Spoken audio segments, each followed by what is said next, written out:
How's the quarterback battle shaping out? Quarterback battle's shaping out. Those guys are competing at a really high level. We're putting them in a lot of different situations, working them with different units. And at the end of the day, what we're evaluating is how well they're moving the offense and how well they're putting the ball in the end zone. If they're pushing the ball down the field, if they're getting the ball to the right spot. And, when you go through a competition like this, they need to understand it's not, we need you to make more off-schedule plays, just make the play when going through your progressions and going through your reads. Could you foresee playing two quarterbacks in the first half of the opener? Maybe. I think that would depend how it goes. I think it'll depend on how tomorrow goes. I think there's some variables that would kind of dictate that for us.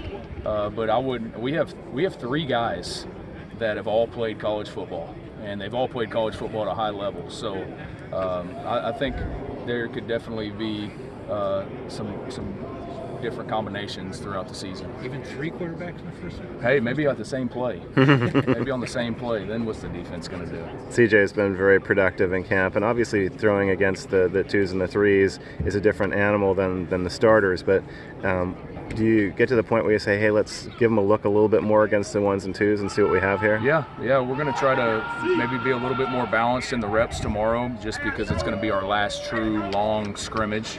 And he has been super impressive, and you can look at it two ways. You can say, well, he's been, moving the ball against the threes, yeah, but he's also got, some freshman offensive linemen in front of him that sometimes are going the wrong way, and there's people running through unblocked. So he's found a way to just move the ball and make plays, and again, that's what we're looking for. Are you impressed by his mobility? Yeah, I am. He definitely moves better and throws it better than maybe even we would have anticipated recruiting him. Obviously it was a short recruitment process with him out of the portal.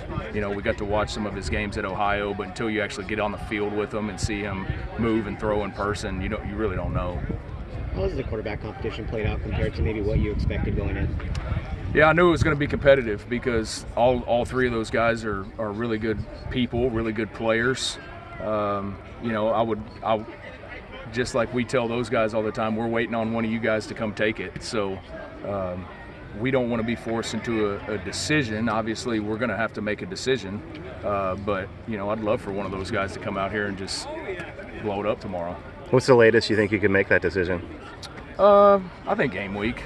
I think, we would obviously like to have something in place and let that guy get comfortable as we start getting into the game plan. So we'll introduce UC Davis about midweek next week, and then obviously game week will be full speed ahead on Davis, so we'd like to have a guy by then. Is there a chance you won't announce it at all? Yeah, we don't want to give Plow too much information, No, I think when we're ready, we'll be ready and we'll announce it. Is Vedekani going to be ready to play in the opener? I hope so.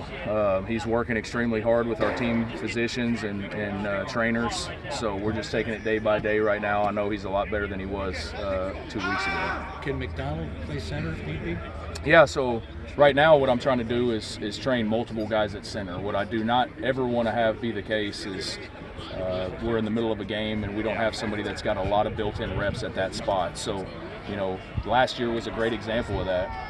I repped Brian Driscoll and Matthew Cindric all fall camp, and Matthew Cindric tears his bicep the first half of the first game, and Brian Driscoll had to slide over and start the rest of the season there. So I'm trying to make sure that we have 2 to 3 guys that are always ready to go at that spot. And Swinney can play guard center? Yes, Swinney, Wyckoff, and McDonald, all three can play all 3 spots. You've got a lot of viable receivers who have had really good camps. How do you sort that out? You can't let 10 guys play, can you? No, we probably won't play 10 guys, but we're going to find some roles for some guys, and we'll personnel and we'll package different plays and different personnel groupings for those guys and put them in the right spot to make plays and utilize their ability. At the end of the day, that's my job as the coordinator, is to coordinate who's out there for what we're trying to get accomplished. And so I think they've all got unique skill sets. We've got the big, tall, long guy, Tobias, that can run and just blow the top off. You got, Tron, who's again rangy, long, can be a down the field threat, and then you've got some really twitchy guys that can do a lot of different things coming in and out of the backfield in the quick game, intermediate game, and then also still being explosive enough and fast enough to get down the field as well. Are you impressed by the way that Keon can shake coverage? Yeah, he's been really impressive. I really like the way that he works. I mean, I get here at about 5 o'clock every morning, and I go jump on the treadmill for a little bit just to clear the mind, and he's the first guy in there. He gets on the jug machine every morning at 6 a.m. in the weight room, and I've been waiting for him to fall off. He hasn't fallen off yet, so I think that's just kind of how he's wired. Are Mikey and Brady two very similar players, stature and skill set? Yeah, JB's a little bit bigger. Mikey's probably a little bit twitchier. Both really good players, though. I mean, they both are going to help us tremendously. If you have 80, 85 plays, offensive plays in a game, how many receivers do you expect to play? I would say between 6 to 8. We'll have kind of a two. We'd like to be 2 deep at every spot, so we're obviously going to base out of 11 personnel. So we're going to have a tight end on the field the majority of the time.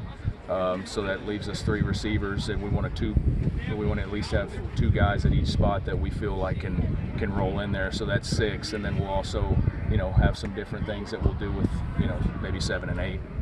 You figure to have 2 or even 3 tight ends in games. Sometimes. Yeah. So again, I think situational football is going to be huge for us this year. We've got to improve in that area, whether it's third down, whether it's short yardage, whether it's red zone, score zone. And so building different personnel packages, getting different people on the field, I think obviously is going to give the defense more looks and more things that they have to focus on, and give us an opportunity to go score in those situations.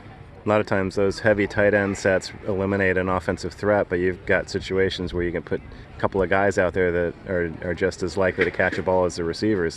That help in your planning? Yeah, and they're big bodies too, right? So, okay, even if you split them out and you play press man on them with a corner or a safety, we're big and physical enough at that position to still make plays. Offensive line-wise, there's been some movement with guys moving to different spots, but the groupings have pretty much stayed the same. How much movement is there that you could anticipate maybe moving some other guys around? Yeah, I think obviously the Vatakani piece will be huge on that.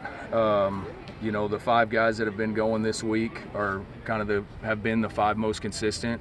But I'm telling you, there's a couple guys behind them that are really pushing and really coming on, and I think it's going to be I tell those guys it's a constant evaluation. I mean, we get into the first game, you got to go play, and we got to make sure that we're playing at a high level. And if we're not, we're going to give somebody else the opportunity to prove that they can. And so, for the most part, we're pretty experienced up front. So I feel like I know what I have. Those guys are in year 2 of my system, and as far as run games, protections, verbiage, all of those things. So that's been great carryover, and we've kind of been able to go to a little bit more graduate level O-line play than we were at this time last year. We were just really teaching the scheme and the technique. At any of the competition battles this tomorrow, any kind of make or break for any of those guys? Every day is make and break for those guys, and that's the way we want them to feel, and that's why we brought in competition, really, and that's at every position across the board. We want our guys, every time they step on the field, to feel like somebody's trying to take their job, and that's our job as coaches, is to make sure that we put the best 11 guys on the field. With you not just being a coordinator but also an offensive line coach and run game coordinator, does it make more sense for you to be on the field, to be in the middle of the action? I am going to be on the field this year. Yeah. So I was obviously, and the other thing that changes it this year is we've got helmet-to-helmet communication, and we've got iPads on the sideline. So for me in the past, I've called plays from the box because you only get one shot of seeing it from that bird's eye view. Well, now as soon as we get off the field, I'm watching the film on the sideline.